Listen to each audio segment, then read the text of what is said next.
नमस्कार दोस्तों, स्वागत है मेरे YouTube चैनल रोजगार विद पुलिस वाला में। और सभी मुख्य सेविकाओं बहनों के लिए राम राम, जय हिंद। कैसे हैं आप सभी? आशा करता हूँ आप सभी बहुत अच्छे होंगे, स्वस्थ होंगे और आप लोगों की तैयारी अच्छी चल रही होगी डॉक्यूमेंट वेरिफिकेशन के लिए। आप लोगों ने जो भी डॉक्यूमेंट तैयार करने हैं वो कर लीजिएगा, क्योंकि आपकी जो डीबी की लिस्ट है वो आ चुकी है। और बाकी जो सभी प्रपत्र भरने का सही तरीका क्या है वो भी मैं बताऊंगा, पूरा प्रॉपर भर के आपको दिखाऊंगा किस ऑप्शन में क्या भरना है। और अब ऐसा ना हो कि एक गलती आपकी मतलब अंततः जीवन भर के लिए परेशान क्रिएट कर दे। और क्या क्या आपके डॉक्यूमेंट लगने हैं वो भी बताऊंगा। और काफी लोगों ने डॉक्यूमेंट अपने तैयार कर लिए होंगे और समय अब 10 दिन बचे हैं, 9 दिन बचे हैं लगभग आपके डीबी स्टार्ट होने वाले। जिनका स्टार्टिंग में डीबी है उनके लिए, बाकी डीबी लंबा चलने वाला है तो पहले दिन सब क्लियर हो जाएगा। और एक इम्पोर्टेंट चीज को बीएससी वाले बाहर होंगे या नहीं, यानी बीएससी होम साइंस वाले बाहर होंगे या नहीं, इस पर भी हम बिल्कुल चर्चा करेंगे और आपको फैक्ट भी बताऊंगा कि बाहर होंगे तो क्यों होंगे और नहीं होंगे तो क्यों नहीं होंगे। तो बिल्कुल वीडियो में अंत तक बने रहें। तो और वीडियो में आगे बढ़ने से पहले सभी से रिक्वेस्ट है कि प्लीज वीडियो को लाइक कर लें, चैनल को सब्सक्राइब कर लें और ज्यादा से ज्यादा शेयर कर दें, ठीक है। तो बात करते हैं अभी हम। सबसे पहले तो यही कि आप लोगों की डेट सबको क्लियर हो चुकी होगी और जिसने अभी तक एडमिट कार्ड डाउनलोड नहीं किया है तो एडमिट कार्ड डाउनलोड कर लें। और साथ ही साथ जो प्रपत्र हैं चारों, वो भी चारों प्रपत्र जरूर डाउनलोड कर लें और उसकी एक से अधिक कॉपी रखें, मतलब कम से कम 3 कॉपी चारों प्रपत्र की रखें। क्यों? क्योंकि अगर भरते समय देखो मिस्टेक होती है, ये कोई वो नहीं है, इंसान है, मिस्टेक हो जाती है तो जरूर होंगी मिस्टेक। तो उसकी फोटो को एक बार शायद निकलवा लेना, एक उसकी 2-3 फोटो कॉपी कर लेना, ठीक है। तो सबसे पहले एक रफली, मतलब रफली वाले में भरना, यानी फोटो कॉपी वाले में साइड में आप भर लेना। उसके बाद फाइनल जो आपका ओरिजिनल प्रिंट है उसमें जब सारी गलतियां काट काट के आप उसमें, उसके बाद फाइनल उसमें भरना, ठीक है, जब आपको सही लग जाए। और कौन कौन सी चीजें हैं, जैसे सैलरी स्लिप, सैलरी सॉरी, जो आपकी रसीद है, फीस रसीद, उसका नंबर डलेगा या नहीं डलेगा, जर्नल आईडी वगैरह, और क्या एड्रेस वगैरह, क्या, तो सारी चीजों के बारे में डिस्कस करेंगे। तो चलिए चलते हैं प्रपत्र 1 से लेके प्रपत्र 4 तक कैसे भरे जाने हैं, ठीक है। तो देखो, ये आया होगा सबसे पहले आपका एडमिट कार्ड। ये हालांकि मेरा जूनियर असिस्टेंट का जो इंटरव्यू था उसके लिए था। तो ये यहाँ आपका नाम आ गया होगा, इधर आपकी डेट, ये रजिस्ट्रेशन नंबर, और यहाँ पद का नाम आ गया होगा किस पद के लिए। यहाँ पे आपकी डेट आई होगी, 21 डेट में आपका ये जारी किया गया है और कब आपको बुलाया है, ठीक। ये सारी चीजें आपको मैं देख ही लूंगी। और ये फीस वगैरह का मांगा था उस टाइम, तो ये भी आ गया होगा, आपने देख लिया होगा, ठीक है। इस टाइप से आपका एक एडमिट कार्ड आ गया होगा। और नेक्स्ट आपको प्रपत्र कौन कौन से हैं, तो ये है देखो प्रपत्र 1। अब इसमें कुछ चीजें तो भर का है, जैसे ये विज्ञापन संख्या है आपकी, विज्ञापन संख्या ये आपकी फिलहाल होगी 16/4/2022, जो भी 22 करके है वो। विभाग का नाम यहाँ कुछ नहीं भरना है आपको, विभाग संख्या में कुछ नहीं भरना है। आवेदन स्वीकार किए जाने की अंतिम तिथि आपकी डेट आएगी, जो भी आपने फॉर्म अप्लाई किया होगा, यहाँ पर रजिस्ट्रेशन नंबर आ जाएगा और ये यहाँ पर रोल नंबर आएगा, ठीक है, ठीक। उसके बाद ये पद या सेवा का नाम जिसके लिए अभ्यर्थी आवेदन दे रहे हैं, तो यहाँ पहला नंबर है, यहाँ क्या रहेगा, यहाँ क्या लिखना है आपको, मुख्य सेविका। यहाँ क्या लिखना है, मुख्य मुख्य सेविका लिखना है, ठीक। यहाँ आपका नाम आ जाएगा, अंग्रेजी एक आपका इंग्लिश में लिखा हुआ होगा और हिंदी में आपको नाम लिखना है, ठीक। अभ्यर्थी के पत्र व्यवहार का पूरा पता, पता परिवर्तन की सूचना पंजीकृत डाक द्वारा आयोग को भेजें। अगर पते में चेंजेस कर रहे हो किसी में तो आपको यहाँ वो भरना है, ठीक है, ठीक। उसके बाद जो भी आपका ग्राम, नगर, जिला जहाँ अभ्यर्थी स्थायी निवासी है, मतलब जहाँ पे आपको स्थायी निवासी है वो आपको भरना है। जन्म तिथि, जन्म तिथि भरनी है आपकी, है ऑटोमेटिक लिख के आएगी, अंकों में लिख के देगा, शब्दों में आपको लिखनी है। जैसे जैसे 5 सितंबर, ऐसे करके, तो 5 ऐसे लिखना है, ठीक है।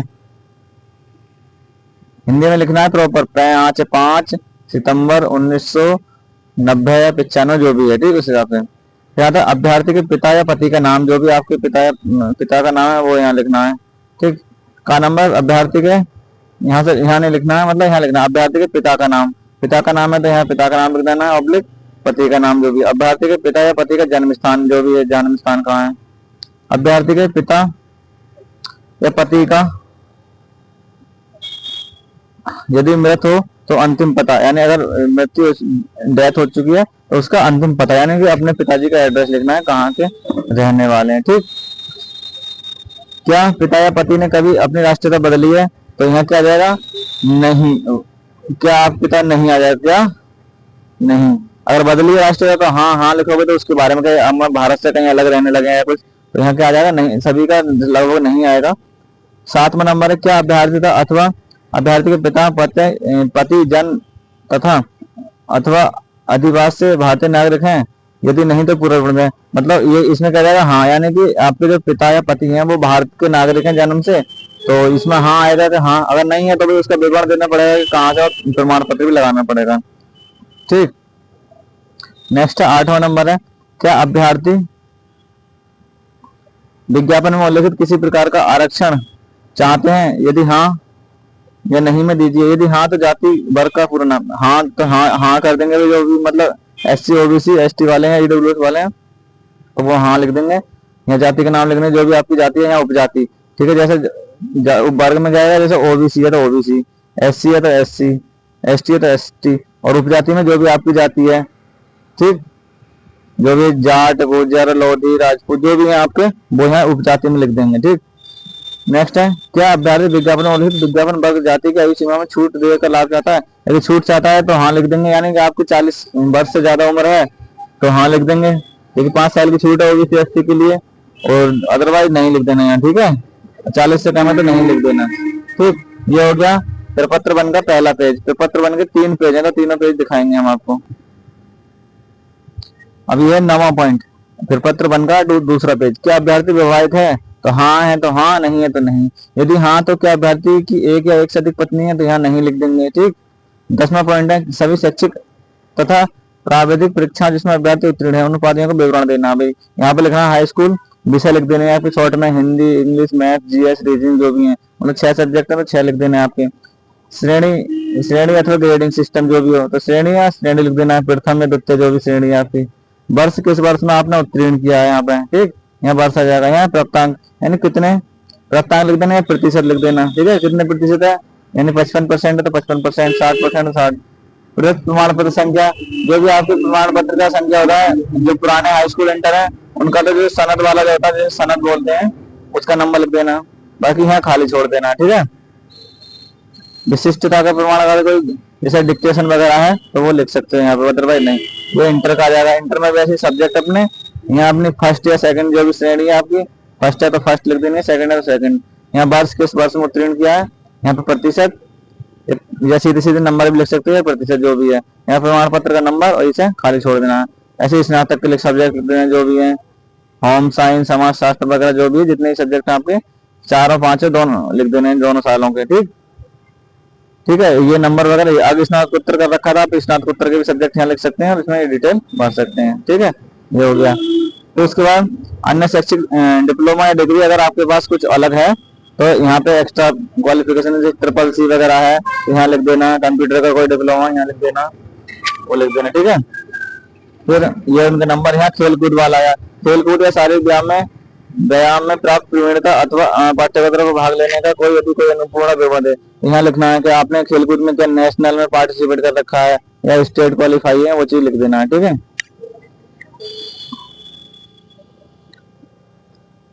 अभ्यर्थी अपनी विगत तथा वर्तमान नियुक्ति का विवरण, अगर आप कोई कहीं से पहले से जॉब कर रहे हैं तो यहाँ पे आपको लिखना है पद का नाम या नियुक्ति का स्वरूप, यानी किस पद पर आप पोस्टेड है, वेतन कितना है आपका, जो भी वेतन है, यानी 20,000 25,000। सेवा युवक का नाम, यानी आपको सेवा कौन दे रहा है, यानी कहाँ पे, जैसे यूपी पुलिस में है तो यूपी पुलिस लिख देंगे यहाँ पे। प्रवेश की तिथि, मतलब कब आपने ज्वाइनिंग की, और नियुक्ति का स्थान क्या है, या त्याग करने की छोड़ने की है तो त्याग का भी छोड़ा नहीं है तो इसे डैश कर देंगे खाली। ठीक, ठीक है, ये हो गया। अब अगला पेज चलते हैं, अगले पेज पे। तो ये है प्रपत्र वन का तीसरा पेज, अभ्यर्थी विज्ञापित अनिवार्यता अधिमान्य अर्हता को संबंधित विवरण दे। अधिमान्य अर्हता अनिवार्य अर्हता कौन कौन सी है, तो इसमें आएंगे अनिवार्य अर्हता कौन कौन सी, देखो हाई स्कूल, ठीक है, यहाँ हाई स्कूल, यहाँ इंटर और यहाँ ग्रेजुएशन, ये बीए आपने कर रखा है। ठीक, यहाँ प्रमाण पत्र की संख्या लिख देनी है, हाई स्कूल का, इंटर का, ग्रेजुएशन का। यहाँ अधिमान्य अर्थ यानी कि आपके पास जो एक्स्ट्रा डिप्लोमा, यानी आप अपना पोस्ट ग्रेजुएशन तो पोस्ट ग्रेजुएशन डाल दो, खेल कूद का डाल दो, एनसीसी का डाल दो, ये सब चीजें हैं तो वो इसमें डल जाएंगे। ठीक है, फिर क्या आप अभ्यर्थी ने टेरिटोरियल सेना में 2 वर्ष का अनुभव किया, यदि हाँ तो यहाँ हाँ और प्रमाण पत्र संख्या लिख देना, नहीं तो नहीं लिख देना यहाँ। ठीक है, नहीं पे टिक कर देना, टिक कर देना, सीधे सीधे टिक कर देना। एनसीसी का बी सर्टिफिकेट प्राप्त किया है, हाँ तो हाँ पे टिक कर देना, नहीं है तो नहीं पे टिक कर देना। ठीक है, और प्रमाण पत्र संख्या लिख देना है।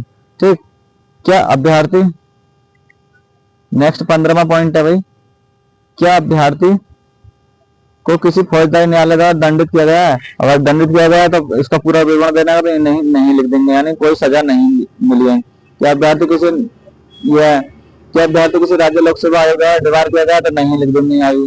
क्या अभ्यर्थी कभी राज्य की सेवा से पदच्युत किया गया तो नहीं लिख देंगे, तीनों में नहीं लिख देंगे। ठीक, अब आता है मेन चीज जिसके लिए आप लोग बहुत ज्यादा कंफ्यूज है, क्या आप आवेदन या परीक्षा शुल्क का विवरण कैसे भरना है। तो देखो इसे पहली बात तो आप छोड़ सकते हो, सबसे पहली बात तो कोई जरूरी है, कंपलसरी नहीं है। अगर भरना चाहते हो और आपके पास है तो आप भर देना, अगर फीस शुल्क वगैरह है आपके पास तो आप भर देना, अदरवाइज नहीं भरना। वैसे इसका निकल भी आता है, कैसे निकलता है वो भी मैं चलो बता दे रहा हूँ आपको कैसे निकलेगी। SBI पे जाना, SBI गूगल पे डालना, SBI कलेक्ट, वैसे इतना पुराना निकलेगा भी ना, SBI कलेक्ट डालना, उसमें जाकर आप डिटेल भरना, जो जो भी मांगा आपका मोबाइल नंबर वगैरह मांगेगा उससे डिटेल आपकी निकल आएगी।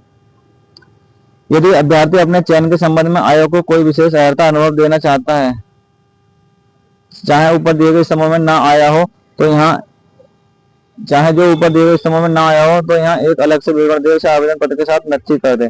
यानी कोई आपके पास अनुभव है तो उसको यहाँ लिख सकते हैं। ठीक है, आप कुछ भी आपने अच्छे से कर रखा है। और बाकी अभ्यर्थी की घोषणा में अपना नाम लिख देना है, जो भी नाम है। ठीक है, नाम लिख देना अपना, घोषणा करता हूँ, यहाँ अभ्यर्थी का हस्ताक्षर, पूरा नाम, पूरा पता, दिनांक, स्थान। ठीक है, ये चीज भर देना तो कोई दिक्कत नहीं है। बाकी चलते हैं प्रपत्र संख्या 2 की तरफ। ये प्रपत्र बन के तीनों पार्ट आपके कंप्लीट हो चुके हैं। ठीक है, अब चलते हैं प्रपत्र 2 की तरफ। तो ये है भी हमारा प्रपत्र 2, यानी प्रमाणीकरण प्रपत्र। इसमें क्या है, आपका वही रोल नंबर, रजिस्ट्रेशन नंबर सब पहले से डिफाइन होगा, आपका डेट सब वगैरह सब कुछ आपकी लिखी होगी, इसमें आपको कुछ नहीं करना है। अब है नंबर 1 अभ्यर्थी का पूरा नाम जो भी यहाँ लिखा आएगा उसमें आपको भरना नहीं है।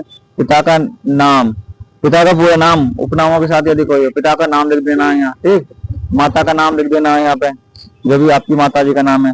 उनकी राष्ट्रता, निम्नलिखित की राष्ट्रता, पिता की राष्ट्रता क्या है, पिता की भारतीय, माता की भारतीय, पति की भारतीय, पत्नी का अगर आप पत्नी की तो लिखनी नहीं है आपको, क्योंकि आपको पति की लिखनी है केवल, अगर आप शादीशुदा हैं तो। अगर शादीशुदा नहीं है तो ये गाली भी नहीं लिखनी है, पिता या पत्नी, पति या पत्नी की नहीं लिखनी है, माता पिता की लिखनी है। ठीक, नेक्स्ट है निम्नलिखित का जन्म स्थान। तो जन्म स्थान पति का कहाँ है या पत्नी कहाँ है, अगर है तो। ठीक, स्थायी निवास का पूरा पता अथवा गांव अथवा जिला, तो ये स्थायी निवास अपने पिता का ही लिखना है या पति का, आपको जो भी है। यदि मूलतः पाकिस्तान का निवासी हो तो उस देश में पता तथा भारत में प्रव्रजन करने की तारीख, मतलब अगर आप दूसरे देश से हैं, नहीं पाकिस्तान से हैं, तो कब भारत में आपने शरण ली उसका।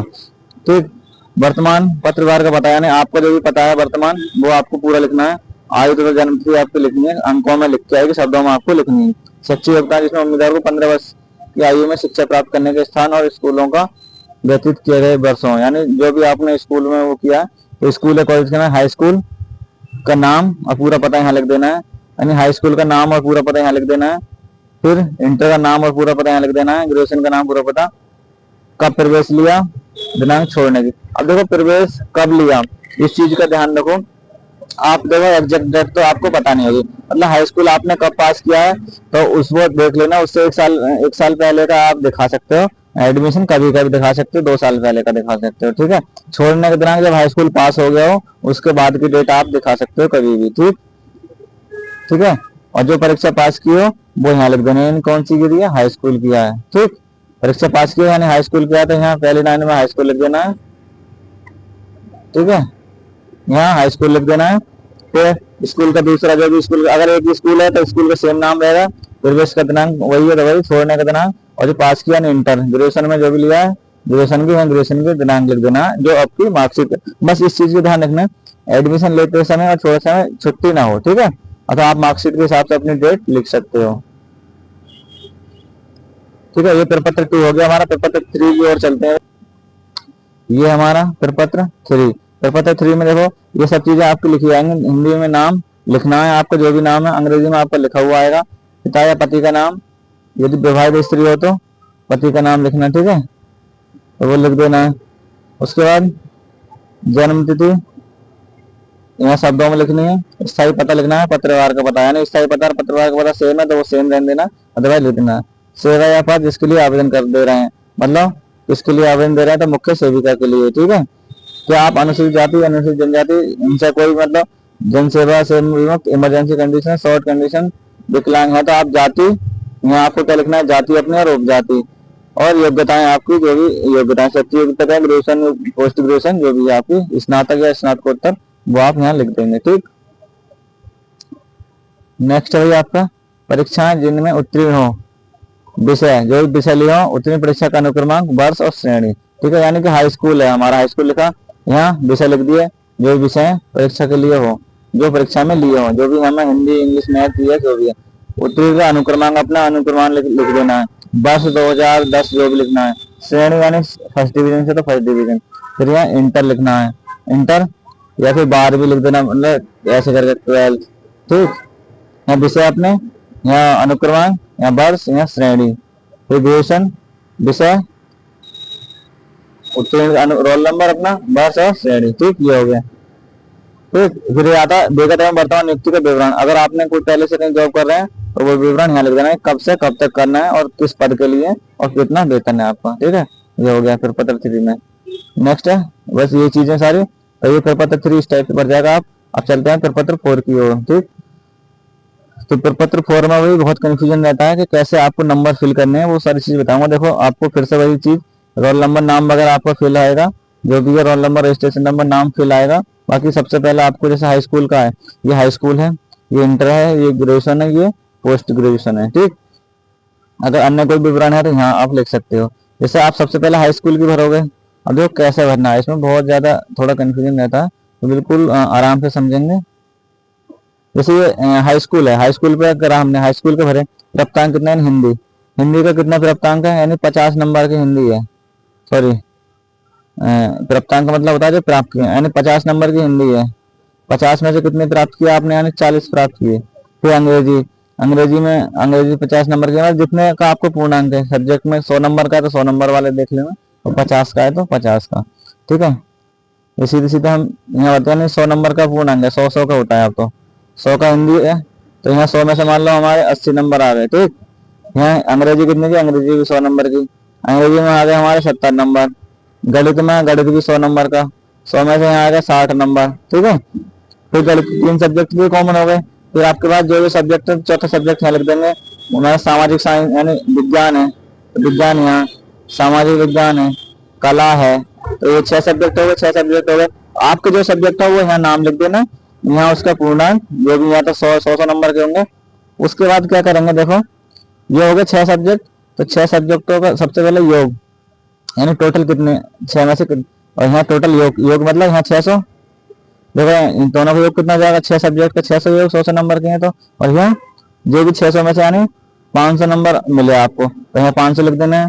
अब 500 का 600 डिवाइड कर लो, बताओ कितना हो जाएगा, 500 बटे 600 गुणा 100, तो कितने हो गए, 6 5 6 7 6 6 48, 8 और 6 6 18, यानी लगभग 83%। तो यहाँ आपको परसेंटेज, आपको श्रेणी जिसमें परीक्षा उत्तीर्ण की, यहाँ परसेंटेज लिखनी नहीं है, क्या श्रेणी यानी फर्स्ट डिवीजन हो जाएगी, फर्स्ट है तो फर्स्ट, सेकंड है तो सेकंड डिवीजन, बस इतना लिखना है, ठीक। अब इसी टाइप से क्या करना है, अब देखो अब आ गया इंटर का। इंटर के सब्जेक्ट कैसे बनने हैं भाई, बड़ा कंफ्यूजन है। इंटर के कैसे बनने हैं, हिंदी हमारी इंटर में है, अंग्रेजी है, नहीं है तो नहीं भरेंगे, से होती है। उसके बाद गणित है, तो गणित वाले में तो हिंदी की जगह हिंदी के हैं, अंग्रेजी की अंग्रेजी, गणित की जगह गणित के। अब यहाँ नया सब्जेक्ट है कोई आपके पास, यानी कि विज्ञान है, विज्ञान है, फिजिक्स है, तो फिजिक्स लिख देंगे, यहाँ फिजिक्स के नंबर लिख देंगे, या केमिस्ट्री लिख देंगे, केमिस्ट्री के नंबर लिख देंगे, और मैथ का हो गया। तो इंटर में 5 सब्जेक्ट होते हैं, बाकी कोई और है तो और के हिसाब से कर लेंगे। ठीक है, आया समझ में? तो ये फिर वही चीज यहाँ पे टोटल को जोड़ देंगे। अब जैसे किसी सब्जेक्ट में हमारे पास गणित नहीं है, तो गणित वाले कॉलम को क्या करेंगे, गणित नहीं है इंटर में, तो गणित वाले कॉलम को आप छोड़ दोगे। ठीक, अगला सब्जेक्ट यहाँ लिख दोगे, जो भी सब्जेक्ट है आपका गणित की जगह, या फिर दो तो हैं, तीन यहाँ भर जाएगा आपका, तो यहाँ लिख देना उसका सब्जेक्ट। उसके बाद चलते हैं ग्रेजुएशन की तरफ। ग्रेजुएशन के कैसे भरने हैं,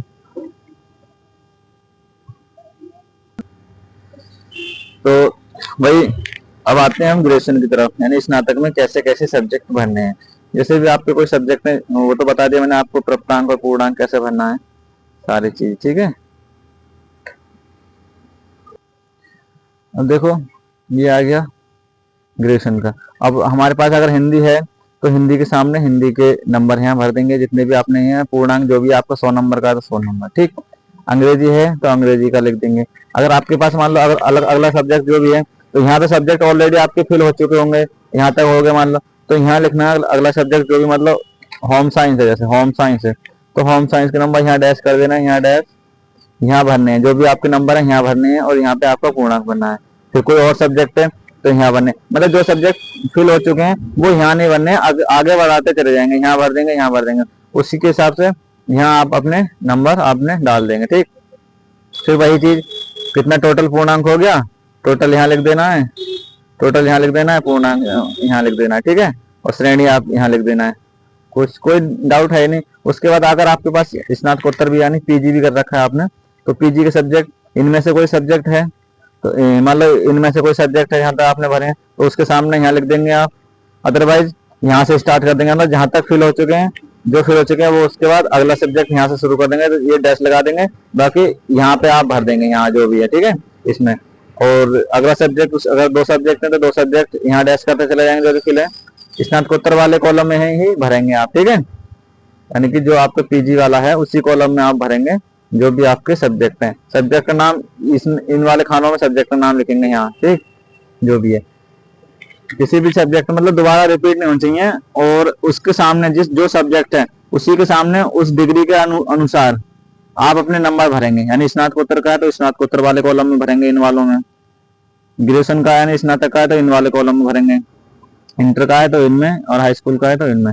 बाकी अगर कोई अन्य अर्थ है तो वो इनमें लिख देंगे, और सब्जेक्ट का नाम कहाँ लिख देंगे वो आप सब्जेक्ट, ये कॉलम बचे हैं अभी काफी सारे कॉलम बचे हैं, इनमें आप सब्जेक्ट के अकॉर्डिंग लिख देंगे। बाकी ये आपका टोटल योग आपके यहाँ लिख देंगे सारा। ठीक, और श्रेणी जो भी आपकी यहाँ लिख देंगे, तो पहले कॉलम में श्रेणी लिख देना चाहे दूसरे में, इससे कोई फर्क नहीं पड़ेगा। ठीक है, आपका ये था। बाकी आप यहाँ अपने हस्ताक्षर कर देंगे, ये हस्ताक्षर हो गया, बस इतनी सी चीज है। ये चारों आपके प्रमाण पत्र हो गए। ठीक है, तो कैसे बनने, अगर कोई अभी भी कोई डाउट है तो आप लोग बिल्कुल कमेंट में पूछ सकते हैं, तो आपको जवाब मिल जाएगा। ठीक है, कोई भी डाउट है तो। चलिए अब बात करते हैं हम कि बीएससी होम साइंस वाले लिए जाएंगे या नहीं लिए जाएंगे।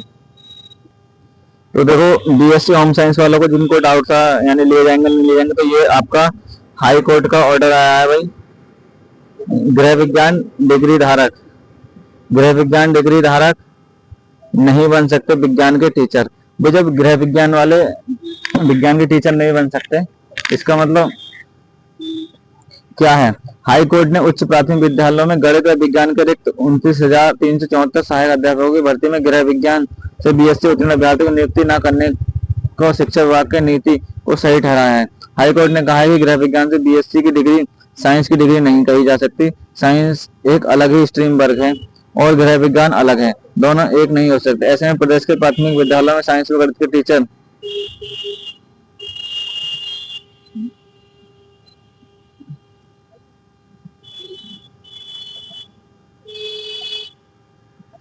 सीधी पदों पर भर्ती के लिए होम साइंस बीएससी की डिग्री वाले अभ्यर्थी अर्ह नहीं माने जाएंगे। तो भाई इससे यही लग रहा है कि जो आपकी जो होम साइंस से बीएससी हैं उनको लिया जाएगा। ठीक है, और ये हाई कोर्ट का ऑर्डर है। बाकी चीज देखते हैं, बाकी डिपेंड करता है भी आयोग पर कि आयोग क्या करता है, क्योंकि आयोग ने जो एक बार नोटिफिकेशन में दे रखा होता है कलावर, तो उन्हीं को लेता है। बाकी 50-50 चांस है। अब इस ऑर्डर को देखते हुए, न्यूज है अभी कल की न्यूज आई है, आप लोगों ने देखा भी होगा। ठीक है, ये हो गया। अब बात करते हैं कि हम कौन कौन से डॉक्यूमेंट अपने कंप्लीट करके ले जाने हैं। ठीक, तो देखो डॉक्यूमेंट का आपने देख लिया कौन कौन से लेके जाने हैं। आपको हाई स्कूल की मार्कशीट और सनद, ठीक, इंटर की मार्कशीट और सनद, अगर एक साथ हैं, नए वालों के एक साथ है, पुराने वाले जितने भी उनके सबके दो दो डॉक्यूमेंट है। ग्रेजुएशन का जो 3 साल की मार्कशीट प्लस डिग्री, अगर पोस्ट ग्रेजुएशन है आपके पास तो उसकी भी मार्कशीट और डिग्री, ठीक, ये हो गया। अगर आपके पास कोई एनसीसी का सर्टिफिकेट है, ठीक है, एनसीसी का सर्टिफिकेट है, किसी अदर कोई अदर सर्टिफिकेट है तो आप वो भी लेके जा सकते हैं, ठीक। एनसीसी है तो आप एनसीसी पे ले जाओ, और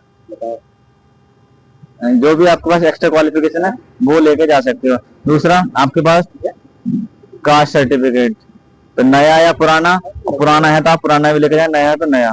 जाति प्रमाण पत्र हो गया आपका, निवास प्रमाण पत्र यानी मूल निवास प्रमाण पत्र, तो वो लेके जाना है। Caste certificate SC ST OBC और इनका, और EWS वालों का EWS सर्टिफिकेट आपका 1 अप्रैल 2022 से 24 अगस्त 2022 के बीच का आपका EWS होना चाहिए। इतने से डॉक्यूमेंट लेके जाना है। बाकी फोटो 2-3 फोटो आप ले जाना, कभी 1-2 तो इस पे लग जाएंगे फॉर्म पे, बाकी एक्स्ट्रा रख के ले जाना। आधार कार्ड ले जाना अपना, या फिर आपका पैन कार्ड हो, कोई भी आप ओरिजिनल ID, और प्रत्येक इसके 2 सेट बनवा के ले जाना है, ठीक है। कितने? 2 सेट कम से कम ले जाना है, अगर हो सके तो 3 रख के ले जाना, ठीक है, सारे डॉक्यूमेंट के। और जो आपके प्रपत्र हैं वो उनको सीक्वेंस पे लगाना है।